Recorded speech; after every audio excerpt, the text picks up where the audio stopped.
மாணவ நண்பர்கள் அனைவருக்கும் வணக்கம். நான் உங்கள் பொன்வேல் பாண்டியன், நடப்பு நிகழ்வுகள் ஆசிரியர். இன்றைய தினத்தில் நம்ம பார்க்க போகிறது ஏப்ரல் 5ஆம் தேதிக்குரிய தினசரி நடப்பு நிகழ்வுகளின் தொகுப்பு. இன்றைய தினத்திற்கான ஃபர்ஸ்ட் இந்த முக்கிய செய்திகளை பார்த்துட்டு விரிவான செய்திகள், போனஸ் கேள்விகள், சூப்பர் சைஸ் கேள்விகள், சரிங்களா, இப்படி நிறைய விஷயங்களை கொண்டு உங்களுக்கு ரிவிஷனும் கொடுத்துட்டு இருக்கும். அதனால் தொடர்ந்து ஃபாலோ பண்ணுங்க, ஹார்ட் ஒர்க் பண்ணுங்க. கண்டிப்பாக நம்ம அரசு பணியை நமக்காக உறுதி செய்யலாம். சரிங்களா, ஃபர்ஸ்ட் நம்ம பார்க்க போகிறது ஏப்ரல் 5ஆம் தேதிக்குரிய முக்கியமான அந்த தலைப்பு செய்திகள். சரி, அது ஃபர்ஸ்ட் நம்ம பார்க்க போகிறது பாருங்க, ஏப்ரல் 5இல் என்னென்ன முக்கிய தினங்கள் இருக்குது. சரிங்களா, அந்த ஏப்ரல் 5உடன் தொடர்புடைய முக்கியமான ஒரு திட்டம் ஸ்டாண்ட் ஆஃப் இந்தியா திட்டம். அப்படின்னா என்னன்னு சொல்லி பார்க்க போகிறோம். அடுத்து இந்தியன் பாலிட்டி தொடர்பான FCRA அப்படிங்கிற ஒரு சட்டம் இன்னைக்கு நியூஸ் பேப்பரில் வந்திருக்குது. FCRA சட்டம் அப்படின்னா என்ன அப்படின்னு சொல்லி பார்க்க போகிறோம். அடுத்து உலகின் மிகப்பெரிய தொலைத்தொடர்பு நிறுவனங்கள் எவை, டாப் 2ல இந்தியாவை சேர்ந்த நிறுவனம் இருக்குது எது அப்படிங்கிற மாதிரி பார்க்கலாம். சரி, அது ஜியோவா ஏர்டெல் அப்படிங்கிற மாதிரி. அதுக்கப்புறம் எக்ஸாமுக்கு தேவையான முக்கியமான ஒருவரி செய்திகள் அதை பார்த்துட்டு நிலவை நெருங்குகிறது நாசாவின் ஆர்டமிஸ் 2 திட்டம், அதில் என்ன சிறப்புகள் இருக்குது அப்படிங்கிறத இன்னொரு வாட்டி நம்ம பார்த்துக்கலாம். அதே மாதிரி அமெரிக்காவின் வாஷிங்டனில் முதல் முறையாக ஒரு தமிழ் பெண்மணி வேட்பாளராக, எதுக்கு மேயர் வேட்பாளராக பார்த்தீங்கன்னா களத்தில் இறங்கியிருக்கிறாங்க. அவங்களுடைய பேர் ரினி சம்பத். ஞாபகம் வச்சுக்கோங்க, இதை கொஞ்சம் விட்டுறக்கூடாது. சரிங்கம்மா. அடுத்தபடியாக மிஷன் மித்ரா அப்படிங்கிற ஒரு திட்டம் ரீசெண்டாக நியூஸில் வந்திருக்குது. அது இஸ்ரோவில் அறிவிக்கப்பட்டது. எதற்காக இதை அறிவிச்சிருக்கிறாங்க, இது எல்லாமே நம்ம டீட்டெயிலாக பார்க்க போகிறோம். சரிங்களா, சூப்பரான திட்டம், விட்டுறாதீங்க மக்களே.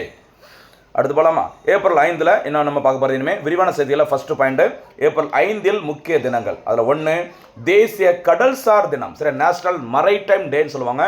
இந்த தினம் எதற்காக கடைபிடிக்கப்படுகிறது, ரீசன் என்னன்னு சொல்லி பாருங்க. 1919 சரியா, 1919ஆம் ஆண்டு பார்த்தீங்கன்னா, ஓகேவா, இந்தியாவின் முதல் நீராவி கப்பல், அதோட பேரு SS லாயல்டி. அந்த SS லாயல்டி அப்படிங்கிற அந்த நீராவி கப்பல் ஆனது முதல் முறையாக மும்பையிலிருந்து லண்டனுக்கு தன்னுடைய பயணத்தை தொடங்கியது. அந்த பயணம் தொடங்கப்பட்ட நாள் ஏப்ரல் 5, 1919. அதனால தான் ஏப்ரல் 5 இந்தியாவில் தேசிய கடல்சார் தினமாக கடைபிடிக்கப்படுகிறது. சரியா, இன்றைய தினத்தில் உங்களுக்கு ஒரு போனஸ் கேள்வி, அப்போ தான் நீங்கள் ஃபியூச்சரில் தப்பு பண்ண மாட்டீங்க. இந்தியாவில் தேசிய கடற்படை தினம் எப்போது கடைபிடிக்கப்படுகிறது? இன்னொரு முக்கியமான தினம், இந்தியாவில் தேசிய கடலோர காவல்படை எப்போது கடைபிடிக்கப்படுகிறது?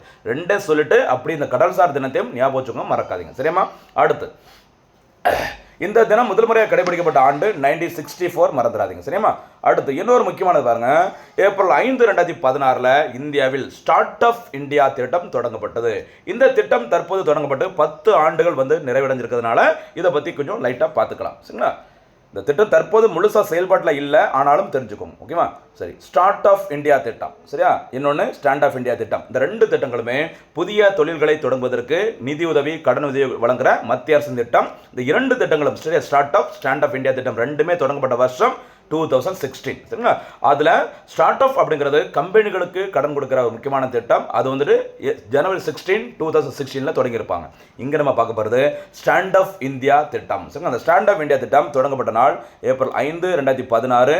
இந்த திட்டத்தின் முக்கியமான நோக்கம், யாருக்கு ஃபர்ஸ்ட் ப்ரிஃபரன்ஸ் கொடுத்து ஓகேவா அந்த நன்மைகளை கொடுக்குறாங்க அப்படின்னு சொல்லி பார்த்தீங்கன்னா, SC மக்கள், அடுத்த ST மக்கள் மற்றும் பெண்கள். சில பெண்கள் SC STனருக்கு தொழில் தொடங்குவதற்காக, அவர்களை தொழில் முனைவர்கள் ஆக்குவதற்கு அதிகாரம் அளிக்கும் வகையில் கடன் உதவி வழங்கும் திட்டம் தான் இந்த ஸ்டாண்ட் ஆஃப் இந்தியா திட்டம். சரி, எழுந்தனில் இந்தியா திட்டம் சொல்லுவாங்க. இந்த திட்டத்தின் மூலம் அவர்களுக்கு ரூபாய் 10 லட்சம் முதல் அதிகபட்சம் ரூபாய் 1 கோடி வரை வங்கி கடன் வழங்கப்படுகிறது. சரிங்க, ஞாபகம் வச்சுக்கோங்க, ரொம்ப ரொம்ப முக்கியமானது. பயனாளிகள் யாருன்னு சொல்லி பாருங்க, 18 வயதிற்கு மேற்பட்ட SC ST சமூகத்தை சேர்ந்த நபர்கள் அல்லது பெண்கள், இவங்களுக்கு தான் முக்கியத்துவம் வழங்கப்படும். ஞாபகம் வச்சுக்கோங்க. சரிங்க, இதன் மூலம் என்னென்ன தொழில் வகைன்னு சொல்லி பாருங்க, உற்பத்தி, வர்த்தகம், சேவைத்துறை, இந்த மாதிரி விஷயங்களை அவங்களுக்கு தொழில்களை தொடங்குவதற்கு கடன் உதவி கொடுக்குறாங்க. ஸ்கீமோட பேரு ஸ்டாண்ட் ஆஃப் இந்தியா ஸ்கீம், மறக்காதீங்க. சரிங்களா, நிபந்தனை என்ன, நிபந்தனை இந்த ஸ்கீம்ல சேர்றதுக்குன்னு சொல்லி பாருங்க. சரிங்களா, பாருங்க, தனிநபர் அல்லாத நிறுவனமாக இருந்தால், ஓகேவா, தனிநபர் அல்லாத நிறுவனமாக இருந்தால் 51% பங்குகள் SC ST அல்லது பெண் தொழில் முனைவருக்கு சொந்தமாக இருக்க வேண்டும் அப்படின்னு சொல்லி ஒரு சின்ன ட்விஸ்ட் வச்சிருக்கிறாங்க. ஞாபகம் வச்சுக்கோங்க. சரிங்களா, ரொம்ப சூப்பரான திட்டம், விட்டுறாதீங்க. அடுத்து இந்தியன் பாலிட்டி தொடர்பான முக்கியமான ஒரு செய்தி பாருங்க. சரியா, பாருங்க, வெளிநாட்டு பங்களிப்பு முறைப்படுத்தல் திருத்த மசோதா 2026. ஒரு திருத்த மசோதா வந்ததுன்னா அப்போ இதுக்கு முன்னாடி ஒரு சட்டம் இருக்கணும்ல, அந்த சட்டம் பாருங்க, FCRAன்னு சொல்லுவாங்க. அந்த பேருமா ஃபாரின் கான்ட்ரிபியூஷன் ரெகுலேஷன் ஆக்ட். சரிங்களா, 2010 கொண்டு வந்திருக்கிறாங்க இந்த சட்டத்தை. இந்த சட்டம் நடைமுறைக்கு வந்தது May 1, 2011. 111 இருக்கு, பார்த்துக்கோங்க. சட்டம் 2010 நடைமுறைக்கு வந்தது, game into effect from May 11, 2011. ஞாபகம் வச்சுக்கோங்க, ரொம்ப முக்கியமானது, ஞாபகம் வச்சுக்கோங்க.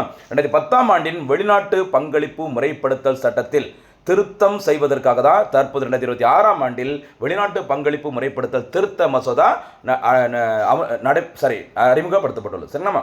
சரி, இதில் என்ன செய்கிறாங்கன்னு சொல்லி பாருங்க. இந்த சட்டத்தின் மூலம், இந்த FCRA சட்டத்தில் தன்னார்வ தொண்டு நிறுவனங்கள், என்ஜிஓக்கள் சொல்லுவாங்க, நான் கவர்மெண்டல் ஆர்கனைசேஷன், வெளிநாடுகளில் இருந்து பெரும் நிதி மற்றும் உபசரிப்புகளை முறைப்படுத்துவதே இந்த சட்டத்தின் முக்கியமான நோக்கம். சரிங்களா? அதாவது வெளிநாடுகள்ல இருந்து அந்த என்ஜிஓக்கள் வந்துட்டு நிறைய ஃபண்ட் வந்துட்டு வாங்கிட்டே இருந்திருக்கிறாங்க. அது எந்த வகையில் பயன்படுத்தப்படுகிறதுன்னு சரியா தெரியாமல் இருந்தது. சரிங்களா?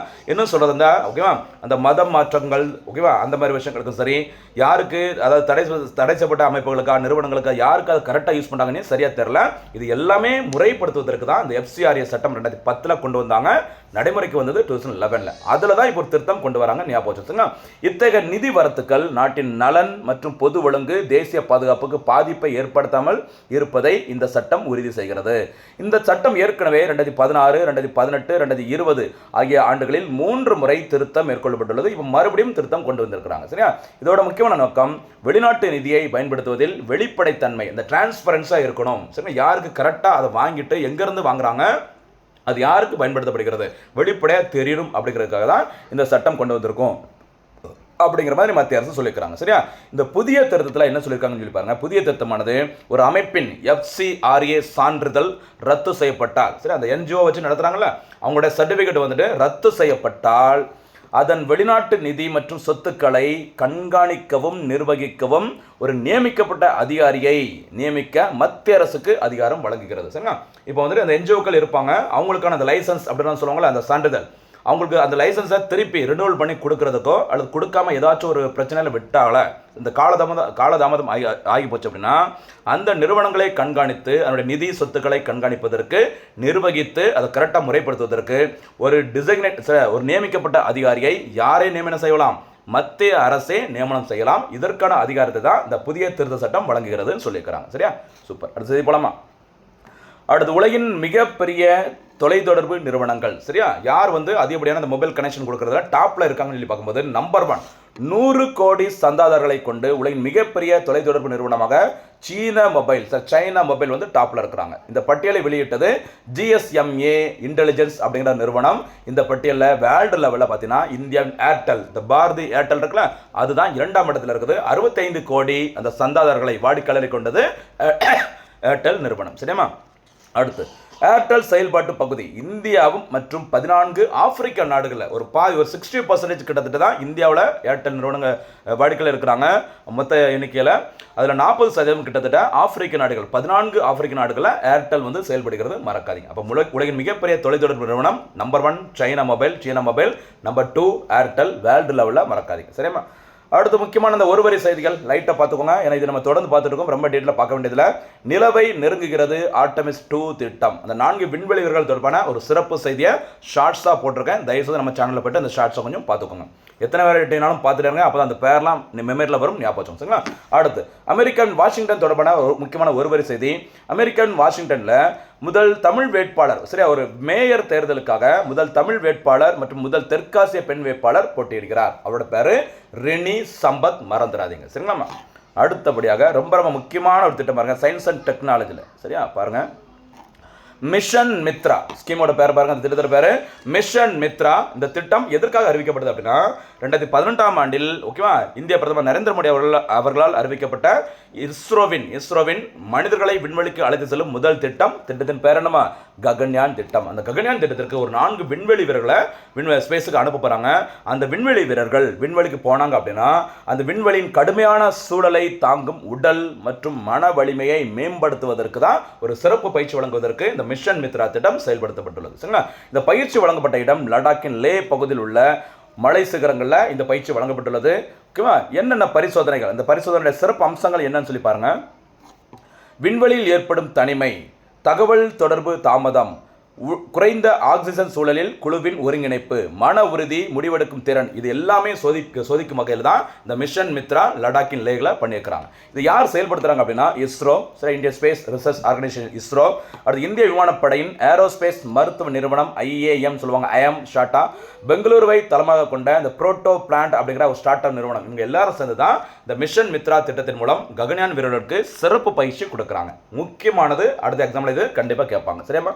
இன்றைய பதிவிற்கான சூப்பர் 6 கேள்விகள் முதல் சூப்பர் செஸ் கல்வி ஸ்டாண்ட் ஆஃப் இந்தியா திட்டம் எப்போது தொடங்கப்பட்டது? இரண்டாவது சூப்பர் செஸ் கல்வி FCRA சட்டம் எப்போது இயற்றப்பட்டது? முடிஞ்ச அதோட ஃபுல் ஃபார்மே சேர்த்து சொல்லுங்க. நம்பர் 3, நிலாவிற்கு மீண்டும் மனிதர்களை அழைத்து செல்லும் நாசாவின் திட்டத்திற்கு என்ன பேரு? நான்காவது சூப்பர் செஸ் கல்வி மிஷன் மித்ரா எதனுடன் தொடர்புடையது? ஐந்தாவது சூப்பர் செஸ் கல்வி ககன்யான் திட்டம் என்றால் என்ன? அது எப்போது அறிவிக்கப்பட்டது? ஆறாவது சூப்பர் செஸ் கல்வி இந்தியன் முதல் நீராவி கப்பல் எது? சரியா? இந்த தினத்தில் சூப்பரான சூப்பர் செஸ் கல்வியில் இருக்குது, சிறப்பான அம்சங்களும் இருக்குது. தொடர்ந்து இந்த மாதிரி கொடுத்துட்டு இருக்கிறேன், நல்லா பயன்படுத்திக்கோங்க, தேர்வில் வெற்றி பெறுங்கள். மீண்டும் சந்திக்கலாம். நன்றி, வணக்கம்.